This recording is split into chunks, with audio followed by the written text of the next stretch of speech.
সকালবেলা এই যে রুমা চলে এসছে আর আলুগুলো ছুলিয়ে টুলিয়ে দিল। আর আমি ডাঁটাটাকে কুটে নিয়েছি আজকে শিমের বিচি দিয়ে। আজকে এই ডাঁটাটা একটা পাতলা ঝোল করার চেষ্টা করছি, জানি না কীরকম হয়, নিশ্চয়ই ভালো হবে। এই রান্নাটা আমার ঘরের সবাই মোটামুটি ভালোবাসে। সঙ্গে একটু বেগুনও দিয়ে দিলাম। আর রুমা যেহেতু আলুটা কেটে দিয়েছে, আলু একটু দিয়ে দিলাম। এখন ফ্রাই প্যানে একটু সাদা তেল দিয়ে এখন সবজিটা করে নেব।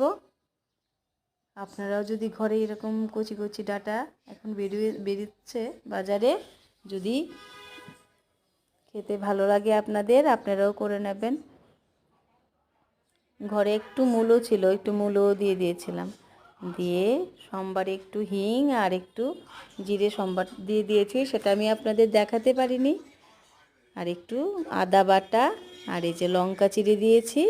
দিয়ে এখন সবগুলোকে ভেজে একটা দারুণ সবজি করব। এই যে জিরে তো আমি বরাবরই খুব ভালোবাসি, তার জন্য জিরেটাও দিয়ে দিলাম একটু। ভালো করে নেড়ে চেড়ে ভেজে নিচ্ছি। এই রান্নাটা আমি আমার মার কাছ থেকে শিখেছি। মা যখন রান্না করতো এই রান্নাটা খুব করতো আর দারুণ খেতে লাগতো। তাই মাঝে মধ্যে এই রান্নাগুলো যখন করি না, তখন ভীষণ মার কথা মনে পড়ে। এখন তো মা রান্না করতে পারে না, মার রান্নাগুলি ভীষণ মিস করি।